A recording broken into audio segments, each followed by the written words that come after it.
Dans cette première exercice, rappelez d'abord la définition d'une norme, dessiner les boules unités pour ces normes et montrer aussi ces normes sont équivalentes. Ok, ça veut dire qu'il y a une relation entre ces normes, c'est ça. Maintenant, d'abord, allons droit au but, les writing. Ok, donc soit X, je donne la définition. Donc soit E, un R espace vectoriel. Voilà, soit N, une application ici. Donc soit N, une application qui va de E vers 0 plus l'infini. Aussi, donc soit lambda appartient à R. On a d'abord, donc si cette application N qui va de E vers 0 plus l'infini ou bien qui est égal à R plus, donc si cette application vérifie ces trois y ici lambda 1, lambda 2, lambda 3, alors on dit que N est une norme sur E. La première chose, on appelle cette propriété, c'est l'homogénéité. Le deuxième, séparation. Le troisième, l'inégalité triangulaire.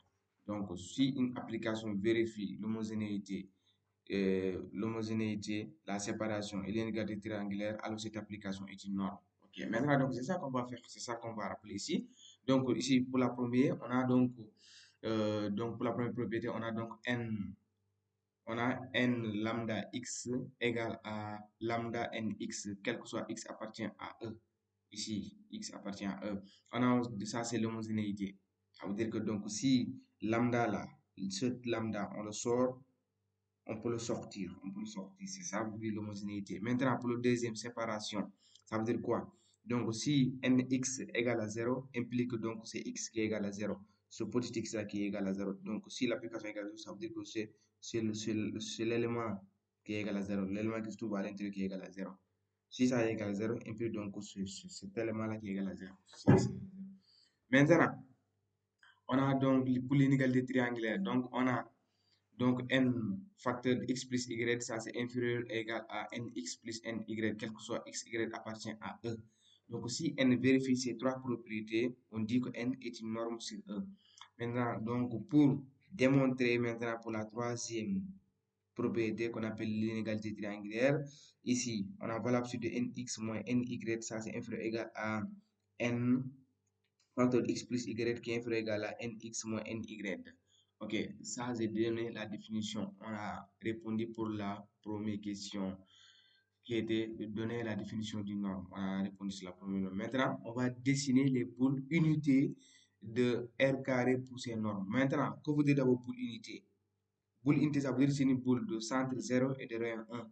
Unité, vous dites c'est donc le rayon 1. Maintenant, on va commencer d'abord pour le deuxième, pour le troisième, on va terminer pour le premier, avec le premier qu'on fait.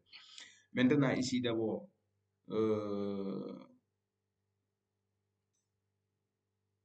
ok. Maintenant, on a donc pour la norme 2, pour la norme 2, on obtient donc ça, c'est égal à une boule fermée oui, de centre 0 et de rayon 1. Maintenant, ça, c'est égal à quel que soit x appartient à R carré, on a norme de x 2 inférieur ou égal à 1. Ça veut dire quoi? Ce petit x là, ça représente x1, x2 des normes. Ce petit x là, ça représente x1, x2. Ok. Maintenant, c'est ça qui est là. Ça, c'est égal à, donc, au boulevard, ok, du centre 0 et de rayon 1. Ok. Maintenant, d'où on obtient un disque ici, un disque de centre 0 et de rayon 1 qui est là. Maintenant, pour la norme infinie aussi, la même chose. Je vous rappelle ici, norme 2, non? La norme, ça, ces normes, c'est à maîtriser parce qu'ils sont très importants chaque fois. Ils reviennent dans les exercices. Dans les exercices, on va juste on peut changer l'énoncé, au lieu de dire boule unité, on peut dire une boule de centre 0 et de rayon R4, R5, R6 et de rayon, on donne un nombre, on donne un nombre par hasard comme ça, sans de dire que c'est une boule unité. Ça veut dire donc on peut varier donc le rayon. Donc si on varie le rayon, ça veut dire que donc ça change. Mais ça, si on avait dit qu'ici donc le rayon est égal à 2, on va ici de 2. Regardez ici, norme 2, il y a 2, il y a 2. C'est la même chose. En fait, c'est la même chose, c'est la même chose. C'est les mêmes 2, c'est les mêmes 2, ça ne change pas. Donc ici, donc on a, c'est une poule de centre 0,1, ça veut dire que ce 1 là, regardez, c'est le rayon qui est là. Donc, cette norme-là est inférieure ou égale au rayon. Donc, ce qui donne ça. On discute de ça entre 0 et rayon 1. Maintenant, pour la norme infinie, pour la norme infinie, la même chose encore. Donc, c'est une boule fermée qui est la norme qui est égale à x appartient à R carré. Donc, ouais, norme infinie qui est inférieure ou égale à 1. OK. Maintenant, mais la norme infinie, ça c'est égal à max. Max, donc, parce que je vous avais dit que ce petit x là, ça c'est égal à x1, x2. Donc, c'est une norme. Donc, vous avez remplacé ce petit x par x1, x2. Ça c'est égal à max de valeur absolue de x1, valeur absolue de x2. Maintenant, par la symétrie par rapport à OX et par rapport à OY, il suffit juste de voir. Oui, il suffit juste de voir ce qui se passe. Oui, ce qui se passe donc sur. Oui, si x appartient à E et aussi x1, x2 supérieur ou égal à 0.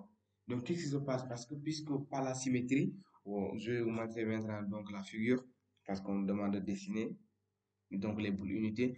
Donc, il suffit juste de voir donc, ce qui se passe ça, sur ça. Si x1 et x2 supérieur ou égal à 0. Ça veut dire que donc, si cette norme-là est égale à 1, implique, parce que je vous avais dit que ça, le nombre infini, c'est égal à max. Et aussi, ce petit x, on peut remplacer par égal absolu x1, x2, ce qui donne, ce qui implique donc, si ça fait égal à 1, ce qui implique donc le max de valeur absolue de x1, x2 égale à 1.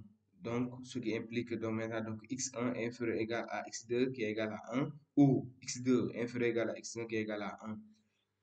Maintenant, voici la figure. Parce que je vous avais dit que donc, par la symétrie par rapport à x, il suffit de voir ce qui se passe.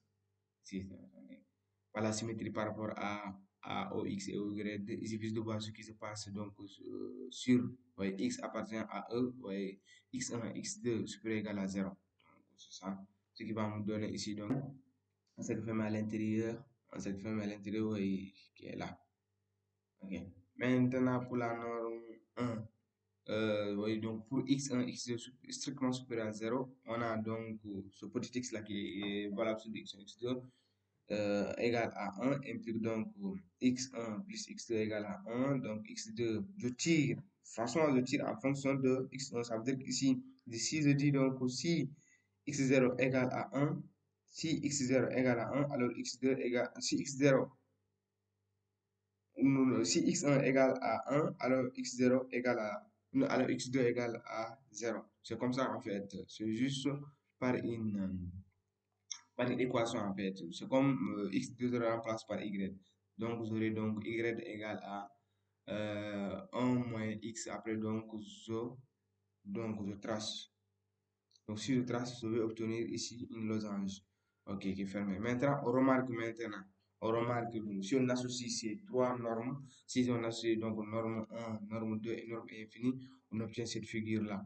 Donc, qui constitue un carré, un cercle et une losange. Donc, maintenant, je vais rappeler, on va passer maintenant pour la dernière question. Montrer que ces normes sont équivalentes. D'abord, je rappelle d'abord la définition que veut dire que deux normes sont équivalentes. Si on dit que N1 et N2 sont équivalentes s'il existe alpha et bêta supérieur à 0, tel que quel que soit x appartenant à E, on a alpha N1 x inférieur ou égal à N2 x qui est inférieur ou égal à bêta N2 x. Maintenant, cette formule, c'est très important parce que ça, c'est la relation entre ces trois normes qui sont la norme 1, norme 2 et norme infinie. Maintenant, ici, donc, la norme infinie ici, ça c'est inférieur ou égal à norme 2. Inférieur ou égal à norme 2, mais celle-ci aussi est inférieure ou égale à norme 1, qui est inférieure ou égale à celle-ci aussi est inférieure ou égale à 2 fois norme infinie. Cette formule, c'est la relation entre norme 1, norme 2 et norme 3. Il est très important de le maîtriser. Maintenant, que veut dire la norme infinie maintenant ici? La norme infinie, donc, en 2. Donc, la norme infinie ici, en haut, on sait que d'abord, je vous dis seulement norme de x, norme de x infini, c'est égal à max x1, x2. Mais si on double ici au carré, on donne donc les x1, x, le valable sur x1, x2 aussi au carré. Donc, ce qui donne norme carré infini de x, ça c'est égal à max de valable sur x1 au carré et valable sur x2 au carré. Donc, après, je tire. Après, donc, je tire ici. Ici, si je tire ici, donc x1 avec cette formule. Avec cette formule, je vous rappelle cette formule. On vient de voir juste ici. Je vous avais dit cette formule. Voici, c'est là. C'est celle-là qui est là. Donc, avec cette formule, on tire ici x1 parce que c'est le max. Donc, le max de ici x1, x1 au carré inférieur ou égal à x1 au carré plus x2 au carré. Ça, c'est vrai. Ça, c'est une inégalité qui est vraie. De la même chose aussi, on fait aussi donc x2 au carré inférieur ou égal à x1 au carré plus x2 au carré. Regardez pourquoi. Ça cause parce qu'en fait, si c'était égalité, x1, x2 égale à x2 au carré, tout. Mais si on ajoute, donc forcément c'est vrai. Donc ce qui implique donc maintenant ici, donc norme infinie de x2 au carré inférieur ou égal à norme x2 au carré. C'est ça. Puisque c'est ça que je viens de démontrer, c'est ça aussi, donc sur les boules unités, cette formule-là, norme de x1 égale à valeur absolue de x1 plus x2, ça c'est la définition. En fait, c'est la définition qui est là. Donc, ça. Je vous ai dit que x1, x2, on peut le remplacer par petit x, donc c'est ça qui est là. Maintenant, donc valeur absolue de x1, x2, ça c'est égal à ça. Implique donc ici, si on met tout au carré, ce qui donne soit donné égal à ça, parce que les valeurs absolues au carré, donc ça dégage, parce que une valeur absolue est toujours positive, donc ce qui donne x1 au carré plus x2 au carré, donc ça c'est égal à aussi donc x1 au carré, donc qui est égal à valeur absolue de x1 au carré plus valeur absolue de x2 au carré, je peux le remettre encore. Hein. Ok, mais ça c'est inférieur égal. Ici, c'est une identité remarquable qui est là, en fait. Identité remarquable, donc a carré plus 2ab plus b au carré, en fait. Ok. Maintenant, donc, ça, en fait, par une identité remarquable, ça c'est inférieur égal. C'est comme a au carré plus b au carré, ça c'est inférieur égal à ça. Et vous voyez, inférieur égal à a plus b de tout au carré. Donc ce qui donne ça, c'est égal, parce que ça c'est égal à x valeur absolue de x au carré plus valeur absolue de x2 au carré. Donc ce qui donne égal à norme 1. Ok. Norme 1 au carré.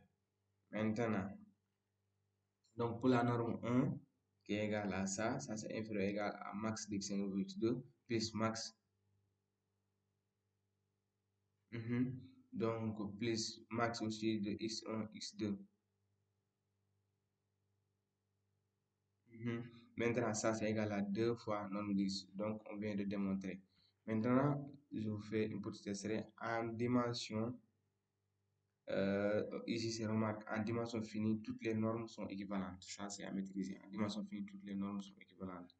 Merci de votre attention et à bientôt.